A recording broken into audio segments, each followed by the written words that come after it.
Garmin didn't launch one new watch this week. It launched 17, and if you're staring at the order page right now trying to figure out which one is actually yours, you're not alone. Hit like and subscribe right now because today breaks down every single Fenix 9 configuration, base versus Pro Solar, every size, every price, and exactly which one actually makes sense for you.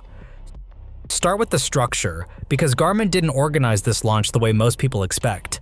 3 real tiers exist here, not just a base and a Pro.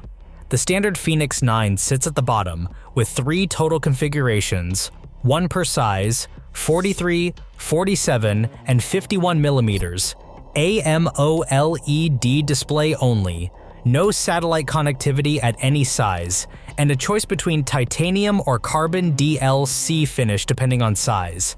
This is Garmin's entry point into the new generation, and it starts at $999 for the 43 and 47 millimeter models. Step up to the Fenix 9 Pro, and this is where almost all the actual variety in this launch lives. 12 configurations total. 3 of those mirror the base watch exactly. AMOLED, no satellite, just wearing the Pro name and a nanoscale bonded full titanium case that the base model's titanium option doesn't use. The other 9 Pro configurations add inReach satellite connectivity, spread across carbon, gold, and titanium finishes, with titanium alone covering 6 separate SKUs across 2 colorways. Worth knowing if you have a smaller wrist specifically, gold is only offered at the 43mm size. Pricing on the Pro starts at $1099 without satellite, and the 47mm Pro with inReach starts at $1199.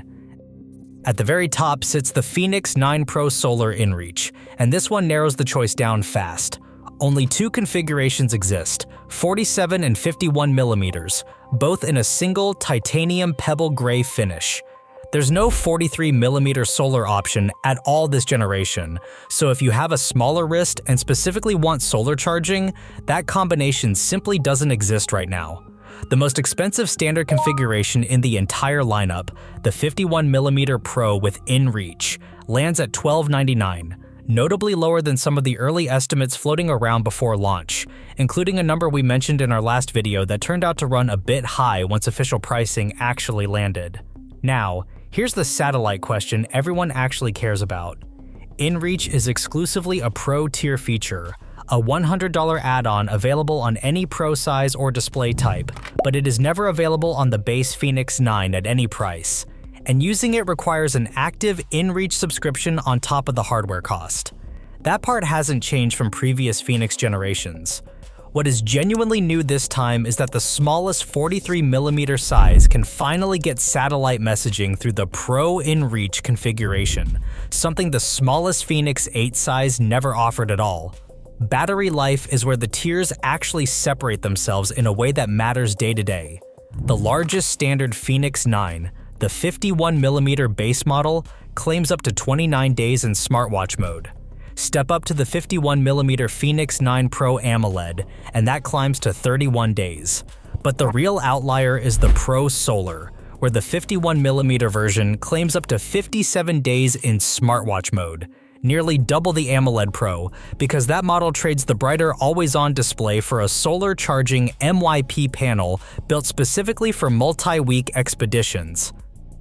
Before the buying guide, it's worth actually knowing what you get in the software, because this generation isn't just a hardware refresh. Garmin Epic is the headline edition across every tier, base included, and it automatically pulls a multi-day trip, whether that's a week-long backpacking route or a season of training, into a single narrative that combines your photos, your health data, and your performance highlights into something you can actually look back on, instead of scrolling through raw numbers. Alongside that, Garmin added new stamina curve and stamina zones tools, which show how much effort you actually have left in the tank mid-activity rather than just reporting heart rate after the fact.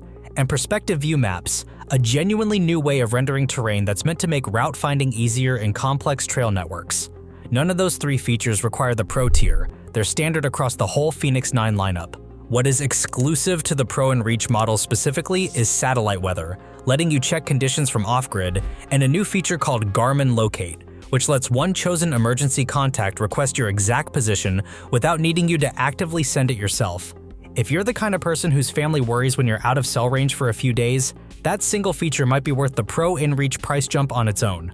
Now, a word on finishes, because the options aren't just about color. The base Fenix 9 splits between titanium and carbon DLC depending on size, and DLC, which stands for diamond-like carbon, is a coating process that adds real scratch resistance on top of the metal underneath, not just a paint job. On the Pro tier, titanium spans 6 separate SKUs across 2 colorways, which is where most of the actual visual variety in this launch lives, and the gold inReach finish exists only at the 43mm size, seemingly aimed at buyers who want a smaller, dressier watch without giving up satellite connectivity.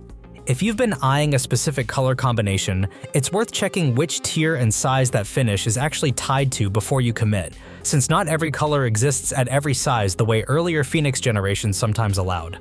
One more thing worth saying directly. This generation isn't for everyone, and that's fine.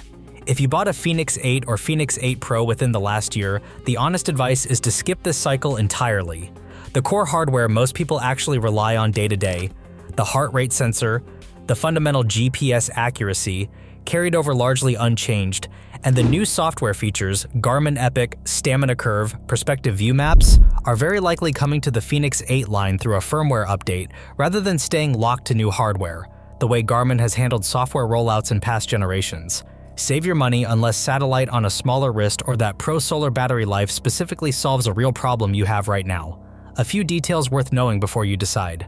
Every single Fenix 9, even the base model, now uses a sapphire lens, which is actually an upgrade over the Fenix 8, where the cheaper configurations had been dropped down to standard Gorilla Glass. The AMOLED panel itself got brighter too, roughly 2,000 nits, close to double the brightness of the Fenix 8's AMOLED screen at the same resolution and size. But here's the one honest letdown in this entire lineup: the heart rate sensor did not get upgraded. It's the same Elevate sensor carried over from the Fenix 8, despite some pre-launch speculation about a new generation sensor with blood pressure trends. If heart rate accuracy was your main reason for upgrading, this generation doesn't move that needle. It's also worth putting these prices next to what the Fenix 8 launched at 2 years ago, because the comparison isn't as simple as newer automatically meaning pricier. The Fenix 8 AMOLED launched between $999 and $1,199 depending on size, with its Solar MYP version starting around $899. The base Fenix 9 opens at the exact same $999 entry point, so Garmin held the line at the bottom of the lineup even while adding a brighter screen, a sapphire lens across every tier, and the new software suite. Where the price actually moved is at the top, since the priciest Fenix 8 configuration topped out around $1199. And the priciest standard Fenix 9 configuration now reaches $1299, a $100 increase concentrated specifically in the Pro inReach tier rather than spread across the whole lineup. If you were planning to buy at the entry level anyway, this generation didn't get more expensive at all. One last practical note before you decide anything. Garmin's product pages for the full Fenix 9 lineup are live right now, but the watches themselves aren't actually orderable yet. Pre-orders open this Friday, August 28th, 3 days after the announcement. That gap gives you a real window to sit with this decision instead of impulse buying off the excitement of a launch stream, so use it. Compare the exact SKU and finish you want against what's actually available at your size, because as we covered, not every color or display type exists at every size this generation, and it would be a genuine letdown to wait 3 days only to discover the specific combination you wanted isn't one Garmin actually makes. So here's the actual buying guide, based on what you'd realistically use. If you don't need satellite messaging, don't care about solar charging, and just want the newest watch with the brighter screen and the new mapping engine, the base Fenix 9 at $999 covers everything you need, and there's no reason to pay more. If you want that new titanium build and off-grid satellite communication, especially on a smaller wrist size for the first time, you're looking at the Pro with inReach, and the 47mm size fits most people who aren't sure which to pick. And if you're planning genuine multi-week expeditions where charging isn't an option, the Pro Solar inReach in 47 or 51mm is the only configuration built for that. Just know it doesn't come in a smaller size this generation. If this helped you figure out which Fenix 9 is actually yours, that's exactly what the like button is for. And subscribe if you want more of these the moment new gear actually launches.